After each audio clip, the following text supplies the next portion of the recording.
Hi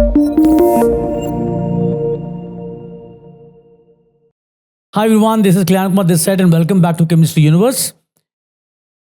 We are doing proteins in the lesson biomolecules. We've already covered two parts. The first part was the structure of amino acids, the names of amino acids. In the second part, we talked about physical properties of amino acids, which included, besides the fact that they are more polar and they are crystalline solids, the fact that they always exist in the form of a sweeter ion. Of course, it will vary from pH to pH. We talked about isoelectric point. We talked about electrophoresis and all of that. And this is part 3, which is the chemical properties of amino acids. Now, remember, amino acids are basically a combination of acidic group and amino group. So whatever the properties of the carboxylic acid part, they would be shown by amino acids. Whatever the properties of the amino group would also be shown by amino acids. So it's basically a combination of carboxylic acid and amines. So most of the properties would be a combination of these two. And there could be a few properties which could be a slightly different one, like for example, heating effects that we will discuss in this particular video. So let's get on with it. This is the chemical properties of amino acids. We're talking about chemical properties. And first of all, we'll look at the reaction due to the amino group. And I have a couple of them. So you know that when in an amino group, so I'm taking this as the particular amino acid. And if I were to react this with HBr, now obviously you know that H plus will protonate the NH2. You get the ammonium ion here and Br minus, so you'll get a salt, something like this, which we expect. You also know that if I treat it with an acid chloride, the amino group will form an amide linkage and you'll get something like this.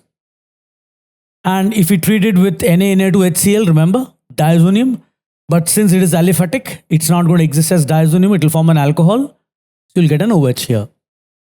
If you treat it with NOCl, so remember you have the NOCl attacking, and we've already done that in amino group. It will form Cl here.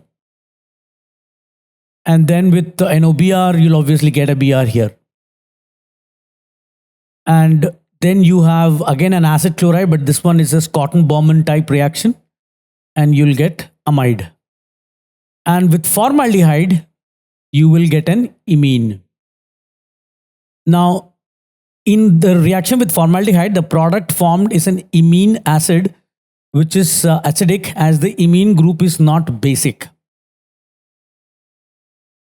Now, this product is used to titrate with a base and find the amount of amino acid. And this is known as the Sorensen formel titration. So basically, this is a quantitative test as well as a qualitative test.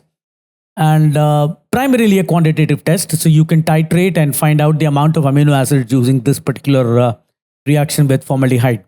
Because the imine, the NH, that is the H on N is reasonably acidic. So which is why this reaction is shown. So now let's get on with the other reactions. So now we have the reaction due to COH. We've done all of them in fact. This is the amino acid. If you react it with an alcohol, what do you think will happen? Obviously an ester. Treat it with soda lime. COH will go and H will come. Treat it with NaHCO3 base. You'll get carboxylate ion. Treat it with LaH. COH will reduce to alcohol. And treat it with ammonia and heat. Now here it will form the amide on the COH. And then let's talk about the heating effects of amino acids. This is typical for amino acids. Heating of an amino acid leads to intermolecular dehydration to form cyclic diamides. So this is what happens. Now I've drawn two amino acids like this. And as you can see, this is glycine. And I've drawn the NH of the groups closer to the COH of the other. So basically water is eliminated from here. Water is eliminated from here. This N will join this C. This N will join with this C. And you can see 1, 2, 3, 4, 5, 6. A 6-membered ring forming. So it eliminates 2 molecules of water per molecule of 2 molecules of the amino acids, and you will get a cyclic diamide. If it were alanine, then 2 diastereomers are obtained. One of them is trans, which is not resolvable. That means, so if you take this, here, this is not, see in glycine, the carbon was not chiral. Here it is chiral. So when you dehydrate it, the only difference would be that in this place, you will have an Me, right? The difference would be you will have 2 Mes here. But remember, these Mes can be on the same side. That means they can be both on top or one on top and one at the bottom. This is the cis one. This is the trans one. Now, if you notice, the cis one does not have any plane of symmetry. If you notice, there is no plane of symmetry here. This is not a plane of symmetry because this gets mirrored here. So there is no plane of symmetry and there is no center of symmetry. Whereas in trans, there is always a center of symmetry. That means the trans one is achiral, but since it does have chiral carbon, it's a mesoform. So it is non-resolvable. So this is the heating effect. And that ends this particular video. So with that, we come to the end of this one. And we talked about chemical properties.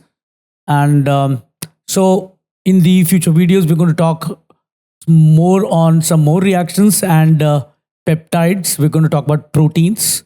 So check them out. Till then, goodbye. Have a nice day. And thank you for watching this.